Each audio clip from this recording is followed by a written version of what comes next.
Conseguí después de muchos años leer este gran superclásico de la literatura que es la novela Los Miserables, que tuve la suerte de descubrir hace muchos años a través del cine.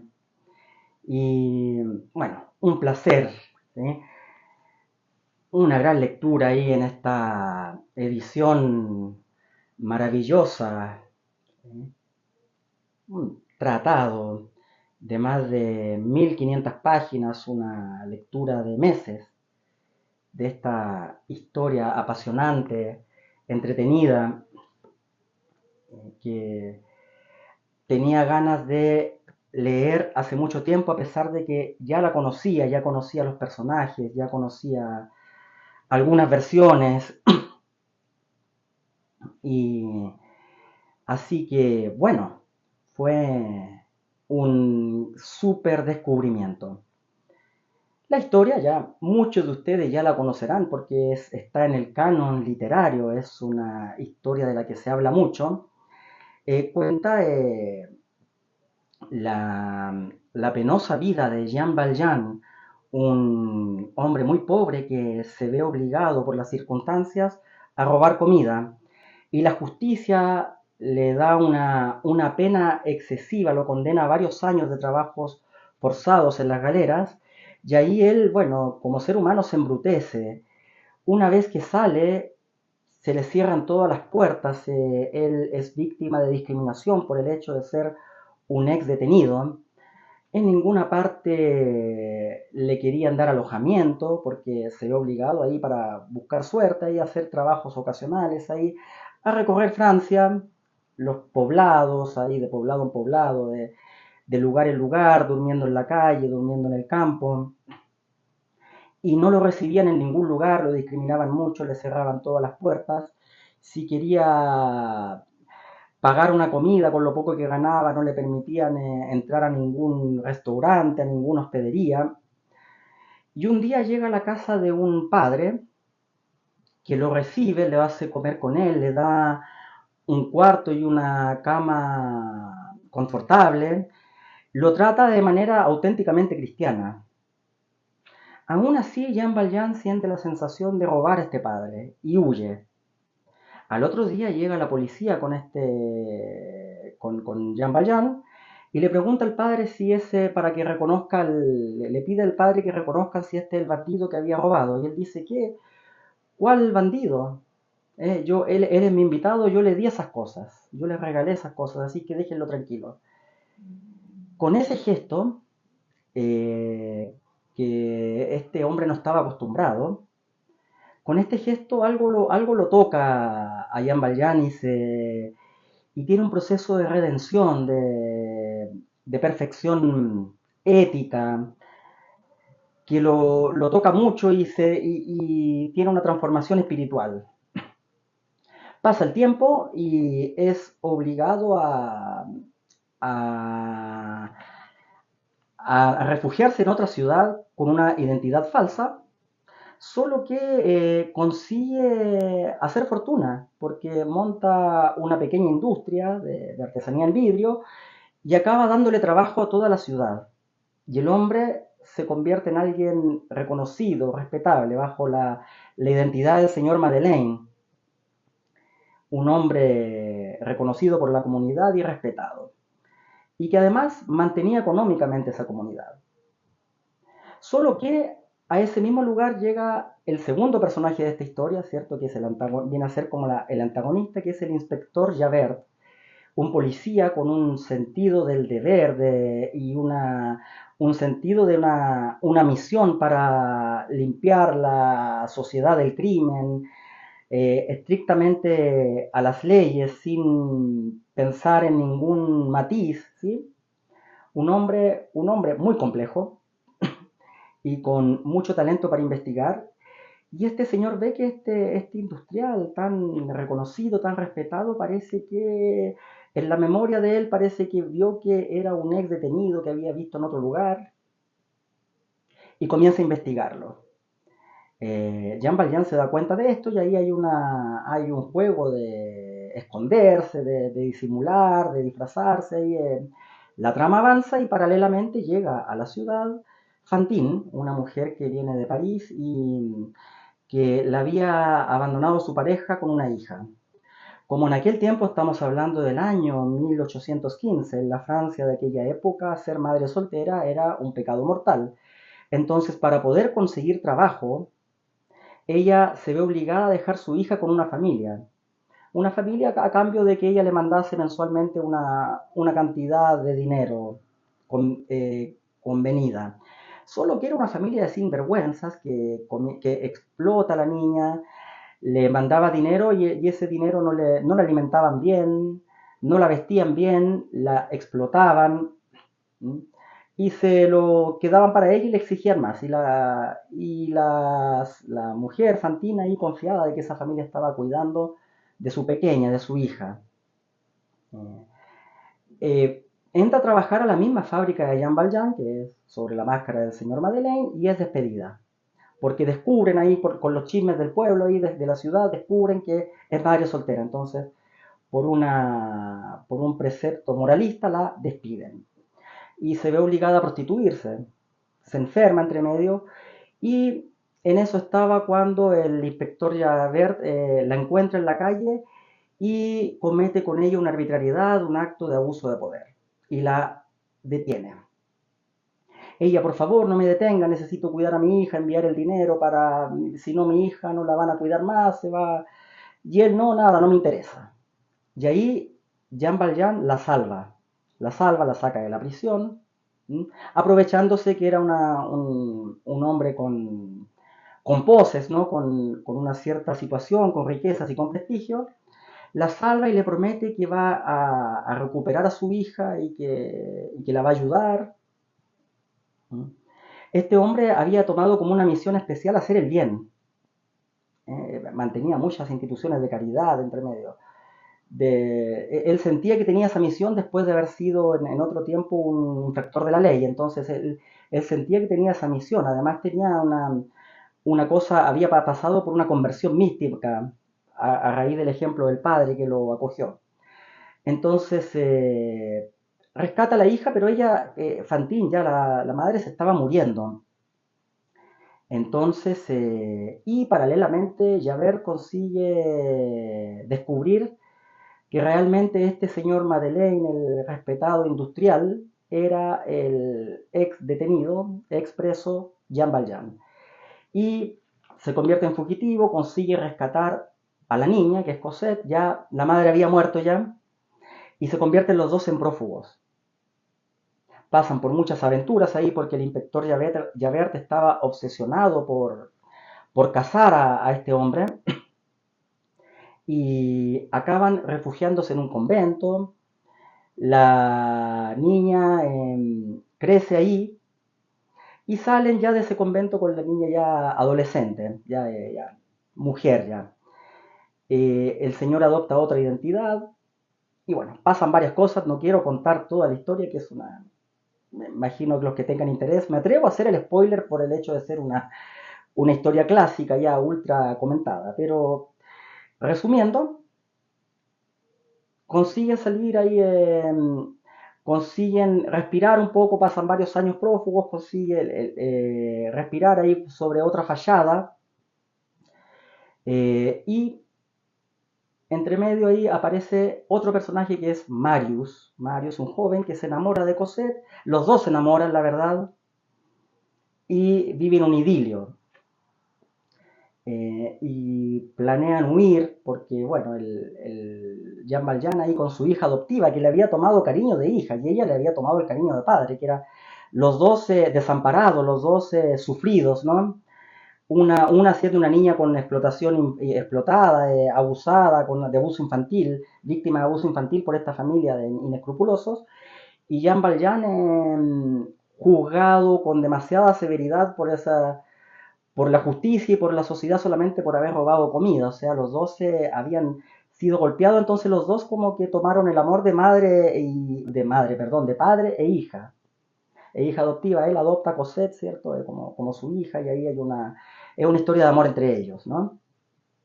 Y está esta segunda historia de amor que es este muchacho que es Marius. Ahora acontece lo siguiente, que estamos en la época Esto comenzó, la historia comienza en 1815 y termina el año 1833. ¿Bien? Estamos en la época, en el contexto histórico de la restauración monárquica en Francia. Gobernaba el rey Luis Felipe y este señor Marius, este muchacho, ¿no? Este joven apasionado, idealista, estaba en la conspiración para armar una revuelta contra el rey. Él con varios amigos ahí, parceros ahí, estaba ya armando esta conspiración en ese momento. Y bueno, ahí Jean Valjean se ve, y además el inspector Javert, como escala, ¿cierto? Es ascendido y es llamado para comenzar a infiltrar estos grupos rebeldes, que ya desde el año 1830 estaban ya armando revueltas, había mucha agitación en esa época. Entonces, Jean Valjean ve que su hija está en ese peligro y se ve obligado a reaccionar. Ahí confluyen todos ahí en un escenario de batalla entre las fuerzas rebeldes en la ciudad de París y el ejército, un caos ahí, una situación bien delicada, y Jean Valjean ahí tiene que ir a salvar a su hija, ya este joven, entre medio, el inspector Javert viendo ahí que se cruza, que encuentra a Jean Valjean de nuevo, bueno, y un montón de cosas que voy a parar aquí, mucho spoiler, voy a parar en este momento. Lo importante es que ahí pasan varias cosas, ¿sí? Una novela en esa época que comienza a hablar de estas cosas, la primera novela en donde los pobres son verdaderos protagonistas, tienen voz, tienen complejidad, ¿no? Hay muchos personajes secundarios entre medio, un montón de muy interesantes. Y bueno, yo agradezco haber visto primero la película en vez de haber leído el libro, porque es un libro largo, complejo, con la forma de narrar del siglo XIX. Es un libro escrito en la segunda mitad del siglo XIX.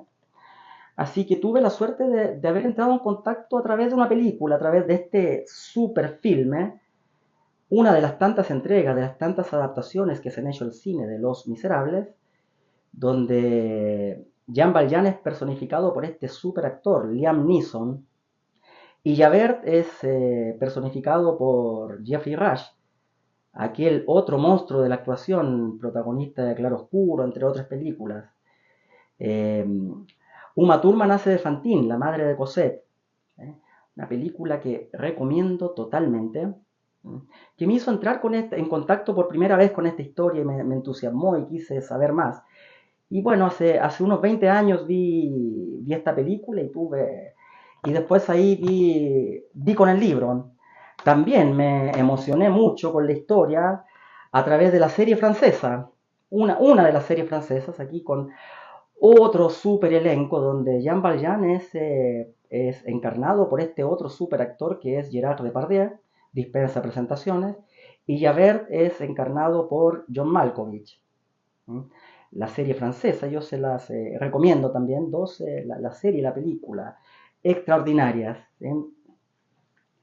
Y, y fue bueno porque acortan, porque es un libro lleno de, si bien que cuentan la misma historia, sí, pero el libro le va metiendo entre medio reflexiones, descripciones, es una cosa de... Y bueno, como estamos en ese periodo de agitación revolucionaria, de la caída de Napoleón hasta las primeras reacciones a la restauración, es una novela que ya está también en un contexto histórico. Víctor Hugo, el autor, era un político de gran prestigio, un orador, un hombre que de ser simpatizante de la monarquía pasó a ser republicano de a poco, y la novela un poco va reflejando a través de sus personajes, a través de los textos, a través de los diálogos y a través de las reflexiones, porque él mete muchas reflexiones filosóficas, descripciones sociológicas, divagaciones, reflexiones cristianas también. Es un texto bien complejo, entonces haber visto primero las películas más, con la historia más acortada me ayudó mucho. Yo no sé si hubiera leído el libro, la, la recepción hubiese sido de esta historia, hubiera sido la misma. Claro, todos nosotros tenemos diferentes formas de recibir las obras de ficción, ¿no? Dependiendo de nuestro estado de ánimo, nuestros intereses, nuestros gustos, por supuesto, ¿sí? Aquí dejo la recomendación de todas estas obras y bueno, es un reflejo, y ahí también mi interés, que además de la obra de ficción me interesa mucho la historia, es una muestra de lo que era el inicio de la modernidad, porque aquí aparecen los personajes, aquí los revolucionarios, ¿no? Cómo él cuenta esta nueva generación que comienza a querer cambiar el mundo, cambiar las cosas, cambiar la justicia, pero a la vez es una novela que tiene elementos bastante tradicionales, ¿eh? Narraciones, esta narración moderna, ¿no? Que es el hombre protagonista de su tiempo, ¿sí? El ideal ilustrado finalmente, después de la aventura napoleónica en Francia, el hombre protagonista de su tiempo, sujeto de su propia vida, que va a redimir a la humanidad a través de la República y a través de la educación, a través de la instrucción, a través de la salida de la ignorancia y la superación del clasismo, de la discriminación. Todo eso está mezclado con una filosofía cristiana tradicional también, en donde Víctor Hugo dice que es Dios el que trazó el destino de estas almas. Incluso hay algunos personajes el propio Jean Valjean es pintado como un santo, ¿no? Sobre el halo de la santidad. Y, y los personajes que son libertinos tienen un mal final. Fantine era una personaje libertina, que tenía una vida entregada al placer, eh, andaba con artistas, con actores ahí, entregada a la bohemia, y bueno, madre soltera y tuvo el final trágico que tuvo. Hay un poco también de moralismo se mezclan las dos cosas, por eso podemos hablar aquí de una modernidad arcaica, aquel tiempo que Gramsci decía, ¿cierto?, que no acaba de morir y no acaba de nacer, ¿cierto? El tiempo que aparecen todos estos monstruos, todas estas... y es la modernidad finalmente, ¿cierto? El espíritu moderno, el que está muy bien retratado aquí. Y la evolución del propio Víctor Hugo. Acá aprovecho de recomendar este magnífico, aquí está, este magnífico ensayo de Mario Vargas Llosa que se llama La tentación de lo imposible, en donde analiza en cada detalle la novela.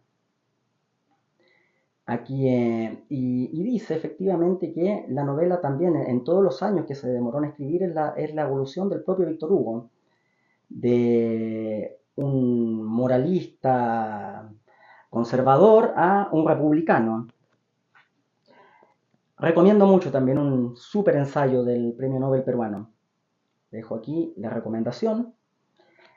Y es eso, finalmente, lo que cuenta esta novela. Y esta novela también se anticipa, es una novela romántica. Recordemos que el romanticismo es aquella vertiente no solamente de la literatura, sino de las artes en general que valorizaba la épica, los sentimientos, el honor, ¿cierto? El amor sobre todo. Aquí la historia de amor entre Marius y Cosette está tratada de manera muy romántica, idílica, casi nada que ver con las descripciones realistas de la miseria, porque Víctor Hugo acá describe la miseria así con criterios realistas, aún no existía la escuela del realismo posterior, pero él, la descripción la descripción de la miseria, de la pobreza, de la discriminación, de las condiciones materiales, en todo eso él no se salta detalles. En medio incluso como que anticipa el naturalismo, porque habla de los caracteres de cada personaje. Es una novela que anticipa el realismo, pero al mismo tiempo es romántica, ¿no? Porque está en esas cosas. Los personajes son, a pesar de tener ciertos, el esquematismo binario del romanticismo, son igual complejos, van evolucionando, van avanzando. Entonces ahí una obra que tiene también esa lectura desde la historia, desde la filosofía del sujeto, y por eso también es una novela que marca la transición. Dejo la recomendación y mucho más que comentar de esta novela. Dejo la recomendación de este super libro, ¿sí? Escrito por Víctor Hugo, gran autor, gran descubrimiento, y esta gran película y esta gran serie, ¿sí? Todas las, aquí tenemos formas diferentes de tratar el mismo tema, ¿sí?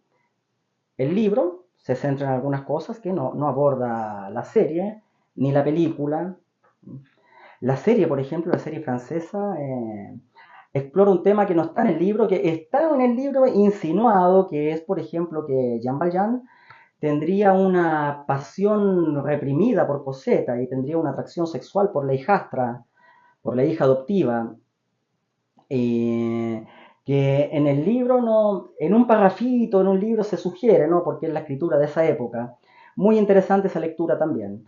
La otra película, la de Bill August, ¿sí? de Los Miserables, aquí esta acorta muchos personajes, aquí por economía de tiempo tiene que sacar algunos personajes, acortar algunas historias, pero las tres entregas son muy interesantes. Y hay muchas más obras de ficción. ¿Sí? Yo sé que la última película que se hizo de Los Miserables es un musical, que es del año 2012. Yo aún no lo he visto. Me he resistido un poco porque el género de los musicales no me gusta mucho, pero en algún momento la voy a ver. Probablemente la veré en algún día y para poder opinar. Y existe también una versión de los años 70 y una versión más antigua. Así que si saben de más versiones de Los Miserables a través en series, películas, novelas, ahí me lo hacen saber ahí en los comentarios, ahí si tienen algún dato, que ahí con mucho gusto ahí me gustaría leerlo. Así que bueno, dejo la recomendación ahí, Los Miserables, Víctor Hugo, un clásico de todos los tiempos, ¿sí? Y además una historia que nos obliga a pensar una época de cambios, ¿sí? En donde que muy similar a la que estamos viviendo hoy, ¿sí? En donde lo tradicional muere y algo nuevo están haciendo, pero no quiere, está ahí las dos cosas, ahí lo moderno con lo tradicional, ahí lo retrógrado con lo progresista, ¿no? Están ahí batallando. Y esa novela, esa historia lo refleja muy bien. Dejo la recomendación. Un abrazo, nos vemos.